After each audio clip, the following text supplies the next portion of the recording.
Remember those spy glasses you had as a kid? These are the adult version. Thanks to Brilliant for supporting my channel. Hey y'all, welcome back to my channel. This week I decided to test out the new Facebook and Ray-Ban collab, the Ray-Ban Stories sunglasses, and see whether or not they were actually worth the $300 price tag.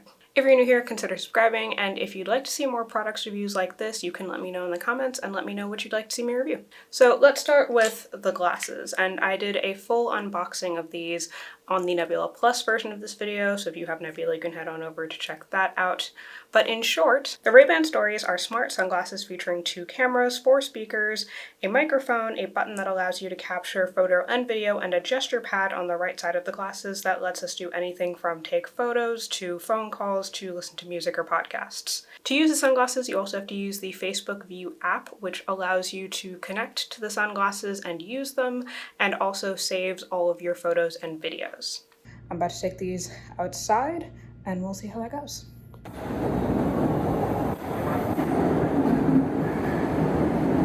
So in terms of pros, I mean, they are functional sunglasses. They are surprisingly good when it comes to audio.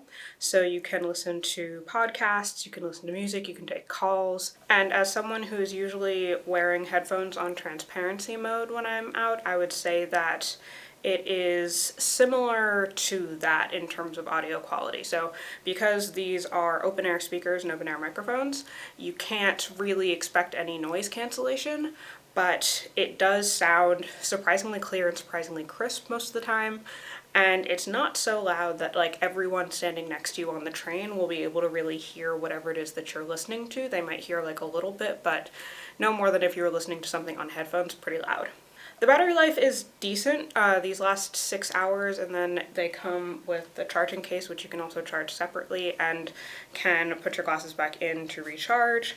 And so if you're out for like a full day, this would probably last you most of the day. And when it comes to the photo and video quality, like I said, there's 2 cameras on each side of this, as well as a speaker and a microphone and a computer chip to run the whole thing.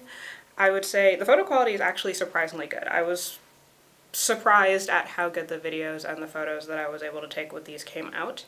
So that's definitely a plus. They do pause whatever you happen to be listening to when you take them on and off, which is pretty cool. And as a device, as a piece of technology, I think that these could in particular be pretty cool for anyone who is visually impaired, because you would have the cameras on front in order to basically use some sort of computer vision model to identify things that are in front of them, and then you would have the speakers to essentially tell them what they might need to avoid or what they might need to be aware of, and I think that that could be a really cool piece of technology. Moving on to the cons, I think the big con of these glasses is that no one needs this. Like, you don't need a pair of these. I wore them out for an entire day, and for most of the day I wasn't using them as anything other than normal sunglasses.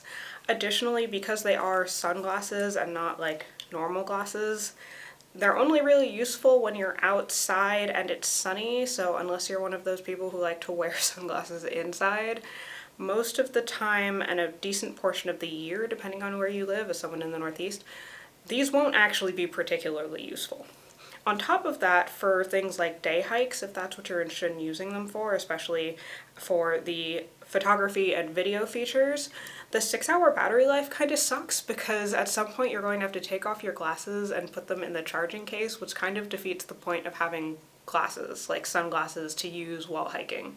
On some more specific notes, the audio can be a little bit wonky. Sometimes it statics out, and I haven't really figured out why. I'm not sure if that's the Bluetooth connection or something else. As I mentioned earlier, there's no like active noise canceling or active noise rejection because they're open air speakers, and so when you are listening to things outside, or especially if you're on a call with someone outside, they can hear everything around you and you might not be able to hear them because of the noise around you. So similar to just using like normal headphones or normal AirPods, I would probably take that over using something like this. When it comes to the gesture control, so you can control your audio and whether or not you're taking photos by basically tapping and sliding various things across the side of the glasses frame.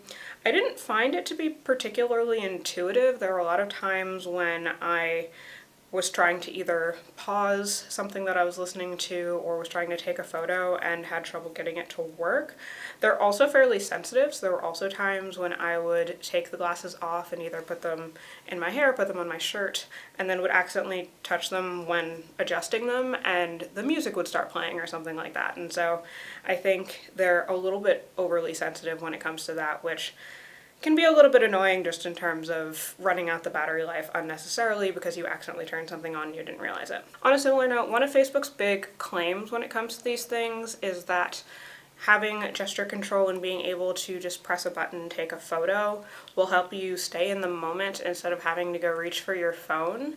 And I don't really agree with that. I get their point, but I also think that the fact that you have to press a button and remember to do that has already taken you out of the moment, and it's no longer a fully authentic, candid moment at that point. Additionally, the fact that if you're recording video, there's essentially a little LED in the corner that will always be on, reminding you that you're recording video, kind of takes you out of the moment. So I think that it's certainly less intrusive than having to take out your phone, and also if you just don't happen to have your phone on you, it's convenient. But I don't really think that it actually accomplishes the goal of making it so that you don't have to distract yourself or take a step back from that family moment or that beautiful hike that you're on to take the photo, because at the end of the day you still have to remember to use it. And on a similar note, to use them you essentially have to use Facebook. And that can definitely be off-putting for a lot of people for a lot of good reasons. When it comes to the data sharing on these things, I would actually say it's fairly reasonable. A lot of the default settings are basically things that help them use the glasses, so knowing that you have a Bluetooth connection, things like that. And then you can opt in or out of sharing additional data for Facebook to learn about how people are using the glasses and diagnose and treat different problems that people are running into in terms of glitches with the glasses. Having said that, Facebook's record with personal data privacy is not great, so I could also understand how someone would feel uncomfortable using something like this in public and to record personal data that they happen to be taking at the time. On the Facebook note, there's been some discussion around adding facial recognition to these glasses in the path towards creating augmented reality smart glasses. In fact, I actually had a Twitter conversation with Andrew Bosworth, who runs Facebook's VR side of things, about essentially the ethics of that and what his ideas on use cases were, which was an interesting conversation. And I think that it's still not something that I'm particularly comfortable with.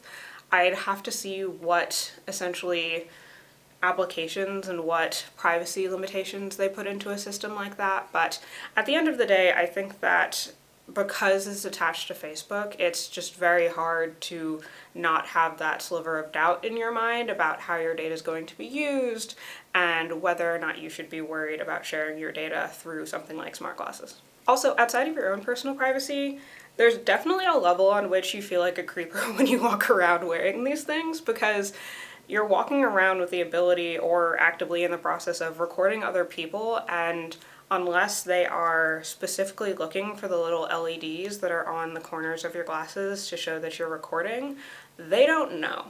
And I understand that these LEDs are supposed to be the mechanism to make it clear to people, and actually when you install the app, there's also a bunch of onboarding stuff about how you should make sure to respect other people's privacy and make people aware when you're using the glasses.